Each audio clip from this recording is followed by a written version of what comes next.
Assalamualaikum warahmatullahi wabarakatuh. Kami dari kelompok satu ingin mempresentasikan mengenai manajemen keuangan internasional dan perusahaan multinasional. Pada kelompok satu ini beranggotakan Siti Nurhalimah dengan NIM 1910038, Ina Yulia Lestari dengan NIM 1910040, dan Hayatin Jamila dengan NIM 1910240. Di sini ada subbab yang akan kita jelaskan. Yang pertama, apa yang dimaksud dengan pengertian dan cakupan manajemen keuangan internasional. Yang kedua, apa saja perbedaan manajemen keuangan internasional dan domestik. Ketiga, apa pengertian perusahaan multinasional. Keempat, bagaimana tujuan perusahaan multinasional. Yang kelima, apa saja keunggulan dan kekurangan perusahaan multinasional. Yang keenam, apa ciri-ciri dan jenis perusahaan multinasional. Yang ketujuh, bagaimana motivasi melakukan internasionalisasi bisnis. Yang kedelapan, apa saja metode bisnis internasional. Dan yang terakhir, bagaimana peluang internasional, ancaman resiko internasional. Apa itu manajemen keuangan internasional? Menurut Hamdi Hadi, manajemen keuangan internasional merupakan ilmu atau seni yang dalam ekonomi internasional mencakup fungsi POAC, yaitu planning, organizing, actuating, dan controlling. Sumber daya keuangan unit makro dan unit mikroekonomi khususnya yang berkenaan dengan pengaruh fluktuasi kurs falas terhadap aktivitas ekonomi keuangan internasional. Cakupan dalam manajemen keuangan internasional itu, yang pertama ada lingkungan manajemen keuangan internasional, yang kedua ada sistem ekonomi keuangan internasional, yang ketiga ada pasar valuta asing, yang keempat ada neraca pembayaran, yang kelima manajemen operasi multinasional, yang keenam perbankan dan pasar uang internasional, dan yang terakhir ada analisis investasi langsung. Apa saja perbedaan manajemen keuangan internasional dan domestik? Menurut Edman et al.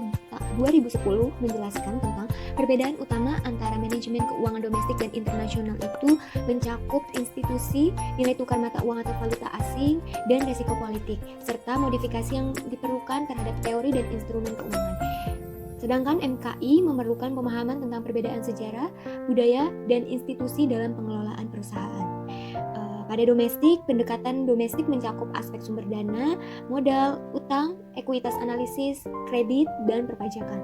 Selanjutnya, sejumlah instrumen keuangan yang digunakan dalam manajemen keuangan domestik telah dimodifikasi untuk digunakan dalam manajemen keuangan internasional.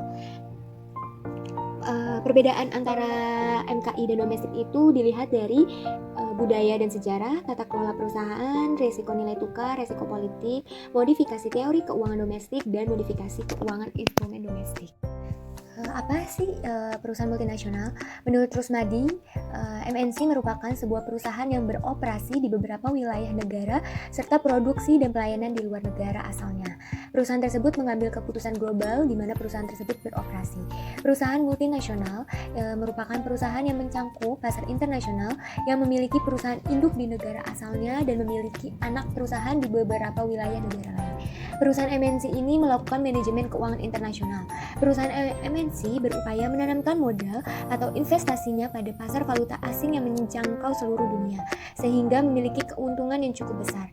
Perusahaan berupaya untuk melakukan kegiatan ekspor dan impor produk, dan anak perusahaan tersebut tetap beroperasi dan memiliki kebijakan masing-masing sesuai hukum yang ada di negara mereka beroperasi, tetapi tetap diawasi oleh perusahaan induk. Kemudian di sini ada tujuan perusahaan multinasional, yaitu yang pertama ada raw material seeker. Yang dimaksud dengan raw material seeker itu adalah kegiatan mendapatkan bahan mentah dari negara asing. Yang kedua itu ada market seeker, yaitu kegiatan memperluas pasar di negara asing. Yang ketiga itu ada cost minimalizer seeker, yaitu kegiatan yang menekankan biaya produksi agar lebih rendah untuk meningkatkan investasi. Yang keempat ada profit maximization trade-off with cost minimization, yaitu upaya memaksimumkan laba dengan cara menekankan biaya produksinya. Yang kelima itu ada risk minimalizer seeker, yaitu upaya meminimalkan resiko produksinya. Yang keenam itu ada fund seeker, kegiatan yang mencari pendanaan untuk meningkatkan kualitas dan memaksimalkan laba. Kemudian yang terakhir itu menguatkan struktur perusahaan dalam pasar global, yaitu menjadikan perusahaan yang kuat dengan memanfaatkan pengetahuan yang mereka miliki. Kemudian di sini ada keunggulan perusahaan multinasional, di mana setiap kegiatan usaha itu pasti memiliki beberapa keunggulan. Bisa dari teknologi, terus keuntungan perusahaannya, dan pengetahuan manajemennya. Ini adalah keunggulan perusahaan multinasional. Yang pertama ada menambah dan memperluas lapangan kerja. Yang kedua memodernisasi industri. Yang ketiga itu mendukung pembangunan negara. Yang keempat itu meningkatkan devisa negara. Dan yang kelima itu ada mengurangi devisa untuk impor. Di setiap keunggulan pasti memiliki kelemahan, di mana kelemahan perusahaan multinasional ini yang pertama keuntungan yang akan dialihkan ke luar negeri kepada pemegang sahamnya. Yang kedua adanya penyusutan atau depresiasi yang dalam prakteknya itu sering digunakan untuk menyembunyikan keuntungan-keuntungan agar tidak terkena pajak. Dan yang ketiga itu dapat merusak kehidupan politik dan ekonomi negara. Ciri-ciri perusahaan multinasional, di mana perusahaan multinasional ini adalah perusahaan yang besar, yang biasanya berada di negara-negara maju dan pasti memiliki anak perusahaan di berbagai negara lain. Ini ada ciri-ciri perusahaan multinasional. Yang pertama itu ada kegiatan usahanya mencakup pasar global, visi dan diplomasinya itu global, kecakapan dalam pengelolaan teknologi dan modal, mempunyai manajemen yang terpusat, menjalin hubungan dengan negara maju, dan memiliki sistem modal ventura, lisensi, dan franchise. Jenis-jenis perusahaan multinasional. Perusahaan multinasional itu memiliki 4 jenis. Yang pertama ada multinational producing enterprise atau MAP, di mana perusahaan ini berfokus dalam kegiatan produksi, di mana mereka memperluas lokasi kegiatan produksinya di luar negara asalnya. Yang kedua ada multinational trade enterprise, di mana jenis ini berfokus pada kegiatan perdagangan. Perusahaan menjual hasil produksinya secara langsung di dalam negeri atau menjualnya ke pasar global. Yang ketiga itu ada multinational internationally owned enterprise atau MOE, di mana MOE ini berfokus memperluas anak perusahaan dalam kegiatan produksi, perdagangan, dan aktivitas lainnya di negara lain. Dan yang terakhir itu ada multinational financial control enterprise atau MNC, di mana MNC ini berfokus dalam kegiatan finansial, terutama dalam kegiatan permodalan dan pembiayaan yang diawasi oleh lebih dari satu negara. Kemudian motivasi melakukan internasionalisasi bisnis, di mana terdapat 3 teori, yaitu teori pasar tidak sempurna, teori keunggulan komparatif, dan teori siklus hidup produk. Teori pasar tidak sempurna ini menjelaskan bahwa adanya transfer biaya tenaga kerja serta sumber daya yang dimiliki perusahaan sebagai tujuan produksi, di mana perusahaan mungkin melakukan berbagai faktor, yaitu perusahaan menggunakan faktor produksi dari luar dibandingkan faktor produksi dari dalam negeri, karena faktor tersebut lebih murah.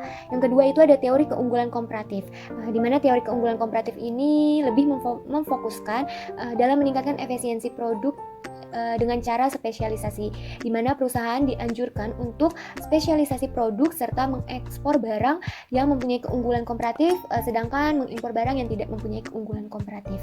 Yang ketiga itu ada teori siklus hidup produk, di mana teori ini membahas mengenai perkembangan hidup suatu yang mengikuti alur siklus, yaitu terdapat 4 tahap, yaitu masa awal. Pada masa awal ini perusahaan baru memulai memberikan informasi mengenai produknya, kemudian masa pertumbuhan, selanjutnya masa kematangan, dan yang terakhir itu ada masa penurunan. Di mana ada 6 metode bisnis internasional. Di sini yang pertama perdagangan internasional, bahwa metode ini memiliki resiko minimal karena perusahaan tidak mempertaruhkan modalnya. Jika ekspor atau impor perusahaan menurun, maka perusahaan dapat mengurangi atau membuang segmen ini dari bisnisnya tanpa banyak merugi. Yang kedua itu ada perjanjian lisensi, di mana perjanjian lisensi ini mewajibkan sebuah perusahaan itu menyediakan teknologi seperti hak cipta, merek dagang, dan hak paten. Hal tersebut sebagai imbalan atas fee atau kompensasi tertentu yang dapat diterima. Contoh lisensi ini ada tisu Tesa yang dalam kemasannya menggunakan gambar tokoh-tokoh Cartoon Network seperti Tweety, Sylvester, dan lain-lain. Yang ketiga itu ada perjanjian waralaba, di mana perjanjian waralaba ini mewajibkan sebuah perusahaan untuk menyediakan strategi penjualan atau pelayanan tertentu, kemudian bantuan dan mungkin dana investasi awal, imbalan fee periodik. Sebagai contohnya itu McDonald's, Pizza Hut, Subway Sandwich, Micro Egg Computer, dan Dairy Queen, dan mungkin masih banyak lagi. Yang keempat itu ada akuisisi perusahaan, di mana metode ini memungkinkan sebuah perusahaan mengendalikan bisnis luar negerinya secara penuh dan mendapatkan pangsa pasar dalam jumlah yang besar secara cepat. Kemudian yang kelima itu ada usaha patungan. Usaha patungan ini sering disebut dengan joint venture, yaitu suatu usaha yang dimiliki dan dioperasikan secara bersama oleh 2 perusahaan atau juga bisa lebih. Contohnya seperti General Mills, terus Nestle, di mana agar sereal yang diproduksi oleh General Mills ini dapat dijual melalui jaringan distribusi luar negeri yang telah dibentuk oleh Nestle. Kemudian yang terakhir itu ada pembentukan anak perusahaan baru di luar negeri. Pada metode ini meminta investasi yang besar, di mana pembentukan anak perusahaan mungkin lebih disukai daripada akuisisi, karena operasi anak perusahaan itu dapat dirancang langsung sesuai kebutuhan perusahaan induknya. Jenis investasi lintas negara itu ada investasi portofolio internasional dan investasi langsung luar negeri. Investasi portofolio internasional ini mengacu pada kepemilikan pasif terhadap surat-surat berharga yang ada di luar negeri berupa saham dan obligasi dengan tujuan memperoleh tingkat pengembalian yang diinginkan. Para pemilik modal ini tidak aktif dalam pengelolaan aset yang diinvestasikan. Kemudian investasi langsung luar negeri itu mengacu kepada strategi internasional, di mana perusahaan yang sudah mapan melakukan akuisisi terhadap aset-aset produktif yang ada di luar negeri. Investasi langsung luar negeri ini merupakan strategi masuk ke pasar luar negeri. Melalui investasi langsung luar negeri inilah para investor itu memiliki seluruh atau sebagian kepemilikan perusahaan yang produktif. Peluang dan resiko bisnis internasional, yaitu ada Single European Act, di mana perkembangan perusahaan bebas di Eropa Timur menciptakan peluang-peluang bagi perusahaan-perusahaan multinasional.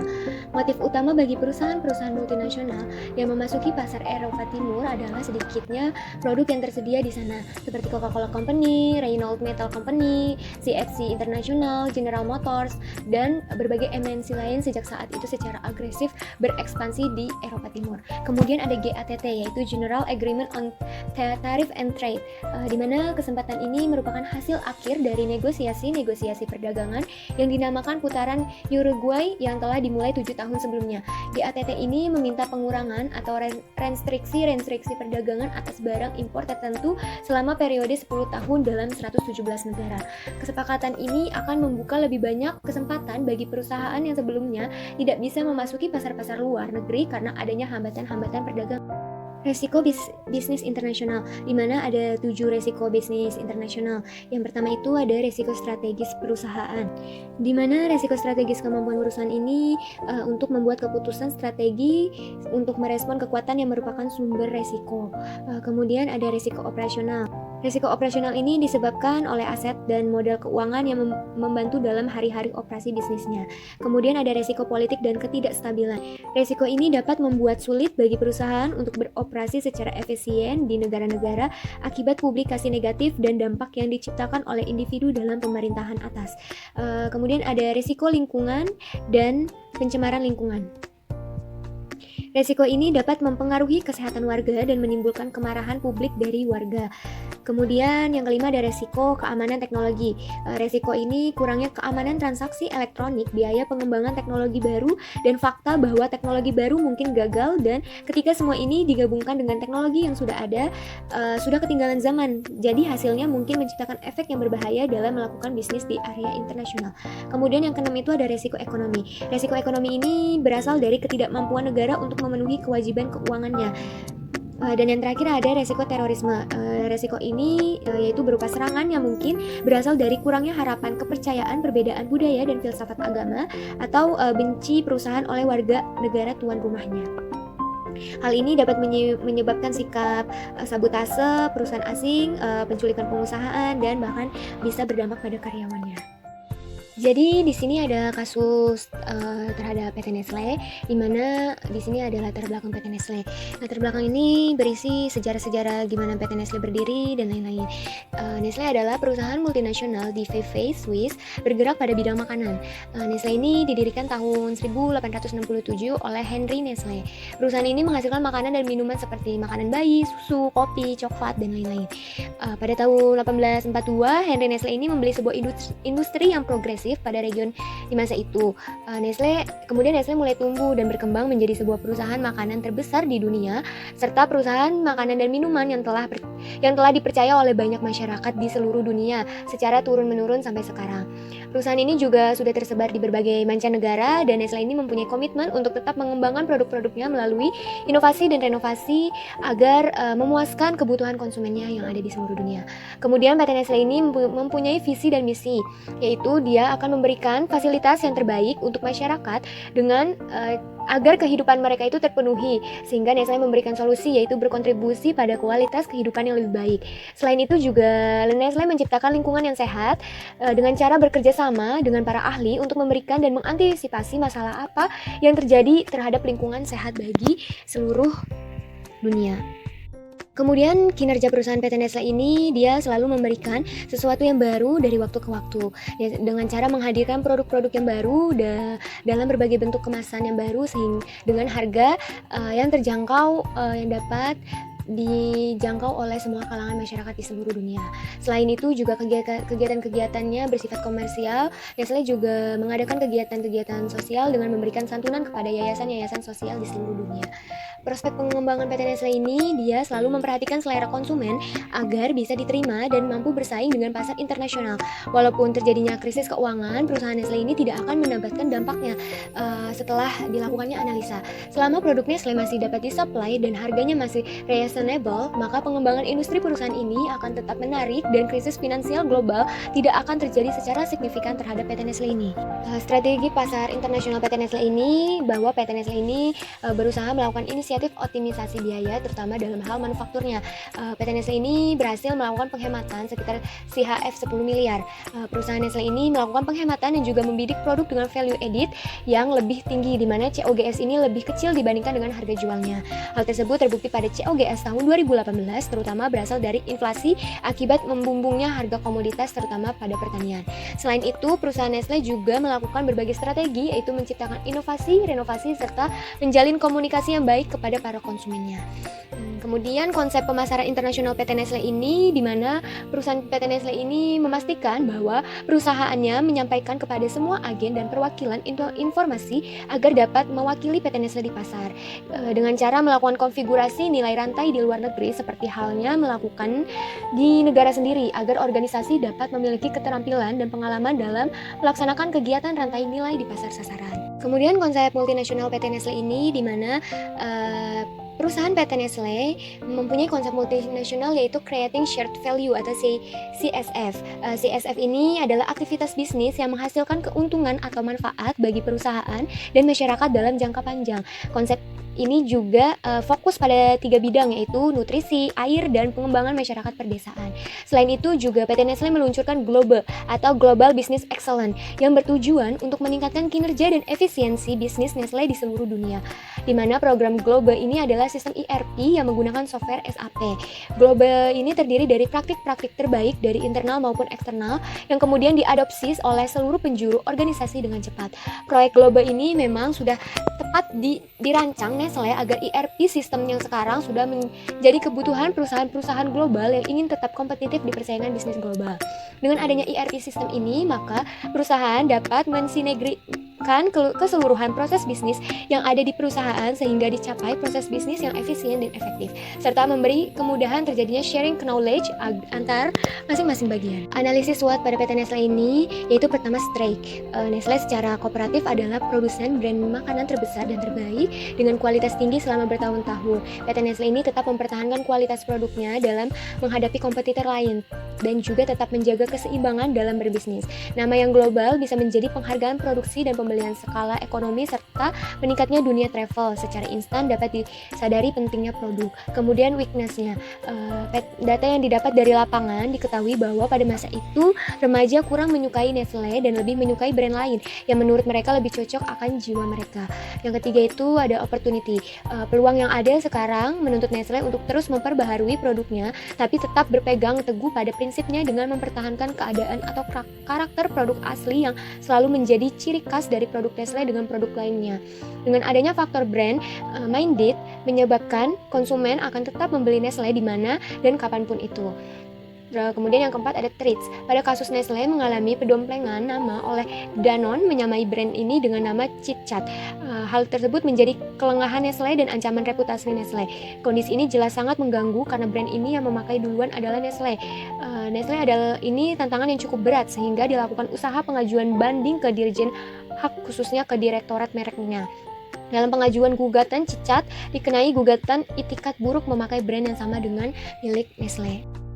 Dari studi kasus perkembangan multinasional PT Nestle dapat diambil kesimpulan dan kelompok kami memberi saran bahwa seharusnya perusahaan meningkatkan ketelitiannya pada pelaksanaan manajemen operasi pada perusahaan, terutama dalam memperhatikan pengalaman serta produk yang dihasilkan oleh perusahaan itu sendiri.